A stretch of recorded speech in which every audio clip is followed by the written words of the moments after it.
Hello again, and welcome to episode 30 of the Sports 2000 podcast. I'm Sue Stockdale, the host that takes you behind the scenes of this British sports car prototype series, which includes Duratec's and Pintos. I talk to some of the people involved in the Sports 2000 community, giving you an insight into why Sports 2000 is sometimes called motorsport's best kept secret. Well, this is the final podcast of the 2023 season. I think it's important to recognise the champions of this year. Michael Gibbons again won the Duratec Championship, and we interviewed him in episode 5 of the podcast. And congratulations also to Charlie Hyatt, who won the historic championship this year, following in the footsteps of his father Ross. And I spoke to Charlie back in episode 25. Well, my guest today is Joe East, who is Commercial and Competitions Manager for Motorsport Vision Racing, MSVR. Now that's the organisation that Roger Donnan, the Sports 2000 Club Secretary, liaises with to arrange the fixtures for each year's racing for the Duratec and Pinto drivers. Welcome to the podcast, Joe. It's great to speak to you today. No problem. Thank you very much for having me. Now, what does this job of Commercial and Competitions Manager actually involve for you? Essentially, my main job is to liaise with championships and series in the UK to help them build and develop a calendar for their coming season, trying to give them the circuits that they want to go to, make sure we fit in the formats, nice spacing between events, and then other kind of aspects of that really. So making sure that they've got everything they need for the season. So helping them look to get the most out of their calendar, make sure they've got all the officials in place that they need to be able to run properly, clerk of the course, scrutineer for the championship.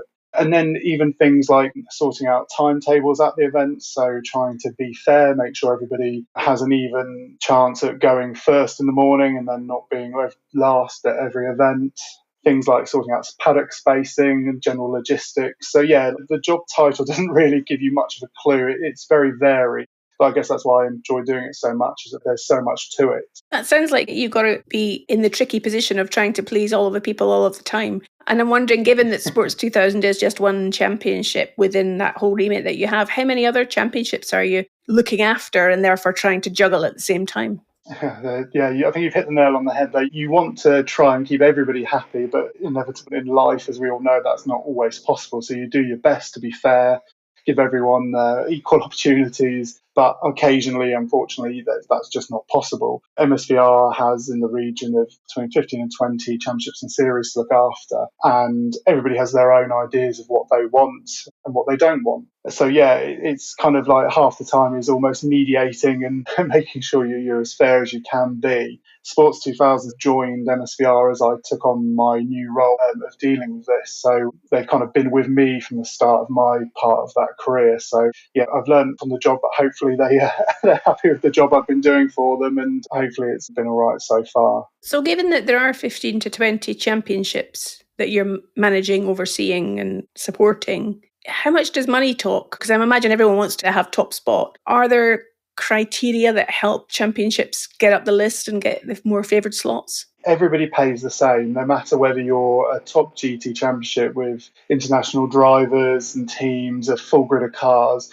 They will be paying exactly the same amount for their track time as Sports 2000s would be, or any other championship we look after. And that makes things a lot easier, because obviously, if you had preferential rates for people, then it's just a bit of a minefield, because then it's very easy to point the finger and say, oh, well, they've got this, they've got that. That's because they're your favourite or they're being prioritised. But that's not the case at all. Whether you're brand new or you've been with MSVR from the beginning, everybody's treated the same. And I think that's part of the reason that MSVR has been so successful in kind of growing and continuing to grow, and now being one of the leading championship organisers in the country, really. And in terms of location, circuits that you are organising, where are those located?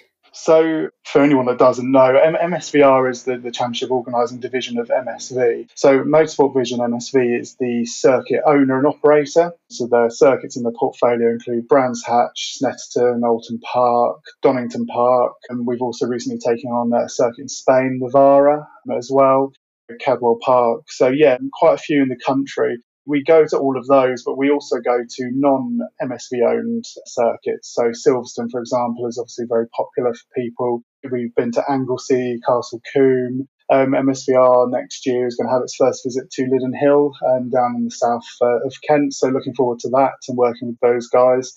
We're very much led by our championships and series. Every year I go out to that in the middle of the season and say, we're already looking towards next year.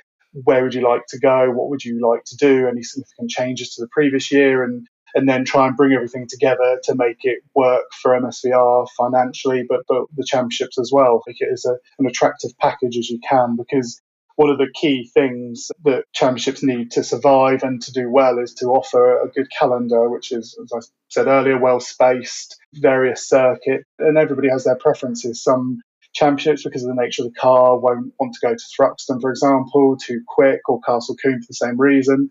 Cadwell Park might not be an option because it's too narrow and the cars are too quick. So everybody has their own kind of ideas of what they would like to do. And I think very sensibly, the championships will always go out to their competitors and say to them, look, what would you like to do? What's worked well this year? And then they feed that back, because I think we're very customer focused with our championships and series, and our championships and series in themselves are very customer focused with their competitors. I think that really is so important. I think that's why MSVR has been so successful ever since Jonathan Palmer took over the circuits and created MSVR, instilled how important customer service is to us. My predecessors then instilled that into me, and trying to carry that now into the guys in the office that we have, and just show that's what can really set you apart from your competitors, essentially.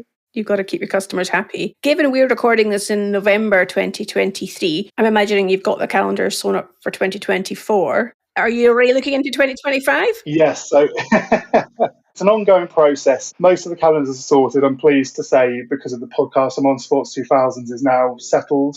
Roger has those dates. I'm not sure if he's communicated that yet, or if he's waited to the end of season dinner, but it'll be very, very soon he will do that. So that's a good one. I'm still working on some others, but the majority are falling into place now. It's a bit like a pack of cards every year. You throw them up in the air, see where they land, and you think, oh, excellent, I've got everything sorted. We're there, we're done. And you're like, hang on a minute, it's only August, this isn't right. And then Formula One will come along and move their date by a weekend, which then moves Goodwood, which then moves MotoGP, which then moves World Superbikes, and then everything moves again. So, yeah, I've learned over the years I've been doing it that it's as nice as it is to try and get everything sorted as early as possible. Sometimes it can be, unfortunately, a bit of a waste of time, because you end up starting again. But touch wood, this year's been pretty kind to us. So we're in a good position. And yeah, long may that continue. Well, it does sound like a bit of a juggling act from what you're saying there, Joe. Turning our attention then to your interest in motorsport. What got you interested in the first place? I understand you're from Cornwall originally, is that right? Yeah, exactly. So not a lot of motorsport in Cornwall, although there is just very much at the grassroots level of things. But it's an odd one, because a lot of people tend to get into motorsport through their parents, for example, having an interest. And it's probably more my mum than my dad, actually, that had the interest in motorsport. That rallying, actually, something she quite enjoyed watching. But I was never really pushed into it. It's just one of those things that kind of just happened, I think. And when you're young, you find something you like and you become so interested in it, you want to learn all you can about it. So I think that's kind of what happened to me. And then from there, it just grew into something where I really enjoyed watching Formula One. I thought to myself, I'd love to work in Formula One day. So kind of my education then was around that, doing a degree in motorsport management, and finally getting my job at MSV as a motorsport events administrator in 2012 was my first job straight out of university, and the rest is history. Although I must say it's funny, because like I said, I really wanted to work in Formula One and thought that that's really what I want to do. But I've changed my mind now, actually. I'm very happy with what I'm doing and the level I'm doing it. So things do change. I mean, don't get me wrong, never say never, but yeah, very happy with what I'm doing now, and love being involved in motorsport still. So given you've been within MSV over 10 years now, if my maths is correct. Yeah, 11 years, October just gone. What have you learned during that time that's helped you now to evolve into the role you're doing today? A lot of things. I mean, when you're in education, you're taught things, and there are some elements you can cross over into your work life. And doing a motorsport degree, I thought there'd be lots of things, but to be honest, probably the best thing about that was the contacts I made along the way. And they'd say kind of it's who you know, not what you know. And that was very much the case, I think. Kind of getting myself out there, meeting people, it helped me, I think, get my foot in the door as such. And ever since then, it's been a steep learning curve, and I'm still learning all the time. Every day there's a new situation, a new scenario, and I think you'd be very foolish to think you know it all, because I'm still learning every day. I didn't really appreciate the level of club and national motorsport there is in the UK. I mean, it's absolutely incredible. That I don't think there's anything like it anywhere else in the world. To have so much racing, so many amazing venues, it's just, you don't see it anywhere else. And it's very special to the UK. And obviously without that, I wouldn't have a job. So I'm very grateful for it. And I imagine if we were to look inside your head, if we could do such a thing, there would be a lot of knowledge about circuits and championships, types of cars, and so on, I imagine. Is that what you've been learning as well along the way? Because I understand more recently you've become qualified as a clerk of the course at national level, which sounds impressive. Yeah, thank you. Yeah, so it's not something that was ever planned. I run MSVR with my colleague Simon Nana Pugasan, who is more the sporting side of things. So we've kind of split, and so I'm commercial side and he's sporting. So, however, there's a lot of crossovers, you can imagine. I mean, we're a team of only 5 people, so he does elements interlinked to my job and vice versa. So I never planned to do it, but ended up becoming a trainee clerk of the course just before the pandemic. So started learn that side of things. I've been an event secretary since I'd started MSV in 2012 before that. So that's a role that doesn't really get spoken about a lot in motorsport.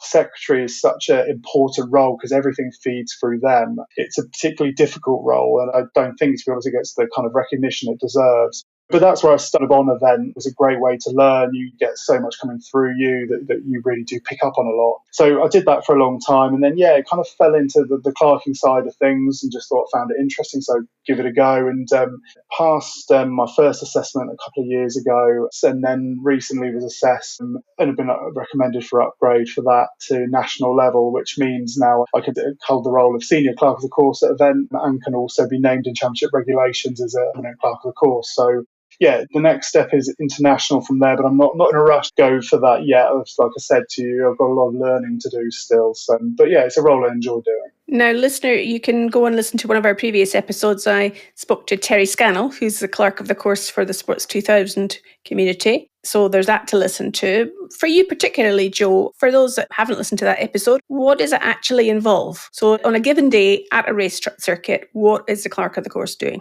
I think primarily the role of the clerk of the course is to ensure that everything is done safely. So you want to make sure that when everybody's out racing, that they're doing so in a safe environment. So your main priority is safety. And then I think after that, it's just making sure that everything's fair. Terry is a fantastic clerk of the course. MSVR is very lucky to have a great senior official team. All of our, whether you're scrutineers, clerks, or specialist roles within the marshalling teams, we're very fortunate that everybody is at a really high level, and makes my job a lot easier actually when assigning them to championships and series. And I've learned a lot from Terry's a great example of that. And just watching him, shadowing him as I was learning was fantastic. And I've taken away a lot of what he does and how he handles situations. Going back to your original question, at a race meeting, you want to make sure everybody's safe and everything is as fair as possible. And it's a difficult role sometimes because you want to be fair. And for example, say there is an incident out on track, 2 cars come together. If you're lucky, you'll get a marshal's report, which is a handwritten report saying from their opinion, from the observer, what they think happened. You're lucky if you can review the circuit CCTV, and if it caught the incident, and see what you think. And if the cars are carrying onboard footage, then you can review that as well. Even with all of that kind of data at your fingertips, it's still very hard sometimes to make a decision on what, if you think there's someone to blame or not. Sometimes you'll find there's nobody to blame. It's a racing incident, which is unfortunate, but no one can be wholly blamed for the incident. But sometimes you do find that there is a party that is guilty of causing the incident. So you will give them a penalty, and sometimes they will hold their hands up and say, yeah, I was wrong, I completely agree with that, and shake your hand, and that's it. But occasionally you do get someone that is adamant that you've got it wrong, and you've just got to stick to your guns. You've got to listen to people, obviously, and you give everyone the opportunity to explain the incident from their point of view. But ultimately, you've got to make a decision on what you believe is right at the time. And they don't always agree with that, unfortunately. But there are avenues for them to then appeal that decision, then go to an independent body of stewards that you have at the event, and then kind of present their argument again to someone else. And sometimes your decision will get overturned. Sometimes the stewards will agree with your decision. I don't think many competitors know the stewards can actually also increase your penalty. So if they feel you've been a bit too lenient, then they can actually make it worse. So I do try, and when I'm reminding competitors their right of appeal, tell them that is a possibility so they are aware of it. But it's difficult at times because you want everyone to go away at the end of a race meeting, be happy, having had a good time. But unfortunately, occasionally that isn't the case.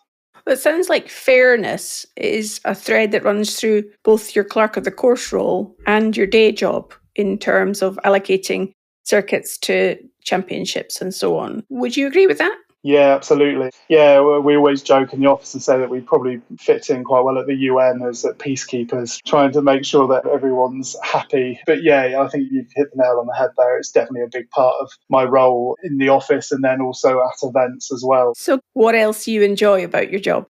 It's funny because we've had some new starters recently, and it's amazing to see the excitement on their faces when they turn up to the race meeting. It's a busy test day on the Friday. They'll stand at the window and watch the cars go past. And it's that excitement that you kind of start to take for granted, I think, the longer you do something. So sometimes you do have to remind yourself, I'm getting paid to do this. This is my job. And I'm standing here doing something that people would absolutely kill to do. So there's nothing better than seeing at the end of a race, a good race where it's been fun, fair racing, and then the drivers get out, shake each other's hands, and then they're on the podium and get to enjoy that. And pre-pandemic and in my secretary role, we used to present podiums when we could to help out the championships. So I would always love whenever you had a driver and it was their first time of finishing on the podium because they're so happy, so excited, got family and friends there to see them. It's such a lovely thing to be able to share with someone, I think. I mean, as we all know, motorsport is unfortunately not the cheapest of hobbies to have. So when you just get that bit of reward for it, it's really nice for them and nice to share in their moment. Yeah, I can imagine that must be the case. Now, given this is a Sports 2000 podcast, do you get a chance to go and watch any of the Sports 2000 races at any of the circuits? Yes, so I'm fortunate enough that it's a bit ad hoc as to where we end up. MSVR can be running anything from 3 events on a single weekend. But every year, I think without fail, I've seen Sports 2000 race at least twice throughout the course of the year. And yeah, it's great to see. I love them as cars. I mean, they're so fast and the racing's so close. The paddock atmosphere and the camaraderie between drivers, how everybody helps each other out is lovely to see. And I really do enjoy watching them, actually. It's a form of racing that's so pure, really, that it's just, good, fast, hard, but clean and fair racing. And have you ever fancied getting in the cockpit yourself and racing? When I was at university, part of my degree, for some reason, well, I'm not complaining, was actually to complete my ARDS license, which is for those people that don't know, what you have to do to be able to go and race. You have to pass a test, essentially, which is half practical, half written. I think it's probably changed a bit since I did it 12 years ago. But I did mine at Thruxton, actually, and it was great fun. And I passed and got my license, but I was never able to use it because being a student at the time, having any money for racing was definitely not the case. Having money for other things was more important at that point. But no, again, never say never. One day, hopefully, I've had colleagues in our office at Brands Hatch that have managed to go out and race as recently as the weekend just gone when they had their last event of the season, which was the Enduro KA race at the 500. And 2 colleagues raced in there, and actually Will from our office at MSVR managed to race in that same race last year and absolutely loved it because it's definitely the end of affordable motorsport. So yeah, one day I'm sure I will do, but no plans at the moment. Well, I'm sure you're best placed to be in a position to know when those opportunities may come up, given you're at the centre of things in so many different championships. As you look around the different circuits in the UK and overseas, I'm wondering, what's your favourite circuit to be a spectator at? So Spa in Belgium is one of my favourite circuits, I'd say. I was very privileged to go over there with MSVR a few years ago when our F3 Cup Championship was racing, and I'd always enjoyed watching it on TV, but to be there was something else. And they're a bit more relaxed on the continent. And I remember that the clerk of the course for Spa said to me one morning, "Oh, if you want to go and have a drive round, go and have a lap." So managed to drive around it, not at any speed, but it was still a great way to kind of really get a feel for the undulations and Eau Rouge in particular and how steep that really is. But within the UK, it's a hard question. And although I'm biased, my answer is unbiased, but I really enjoy watching Brands Hatch Indy because you can see so much of the circuit, especially from Paddock Hill Grandstand. But aesthetically, like Alton Park, I think it's so green and so kind of very traditional kind of feel to the circuit.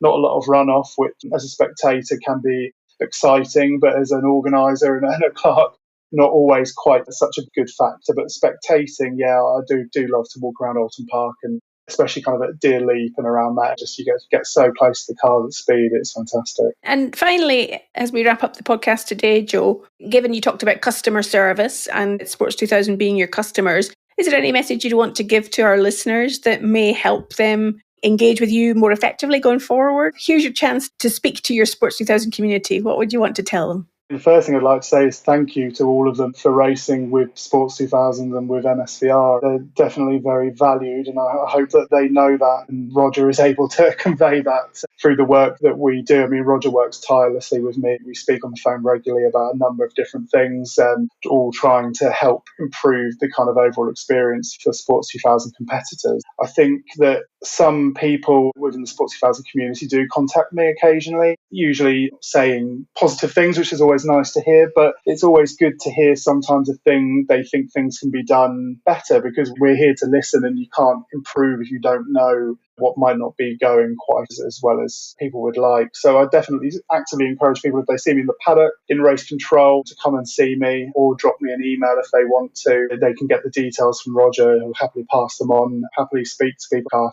Well, it's been wonderful to speak to you today, Joe, get another perspective on the Sports 2000 community and to hear what a pivotal role that you play in ensuring that there's a great experience for those driving in this championship. If people do want to find out more, is there a website that they can find out about MSVR? Yeah, definitely. We've recently relaunched our website, actually, so it's definitely worth going to have a look, and they can find us at www.msvr.co.uk/car. Well, that's easy to remember. Thank you again for your time, Joe, and I hope we'll see you around some paddock in 2024. No problem. Thank you very much for having me. Well, I hope you enjoyed my conversation with Joe East, and it gave you more insight into the intricacies of arranging the Sports 2000 races. If you want to keep connected to the Sports 2000 community, you can do so on social media through Facebook, Instagram and Twitter. And of course, you can go on over to the Sports 2000 website at sports2000.co.uk, and you'll find that the 2024 calendar is already in there. Also, we love getting your feedback, so do let us know what you think of the podcast series by leaving us a review on Apple Podcasts. And we'll be back again soon with more engaging stories from the Sports 2000 community. Thanks for listening.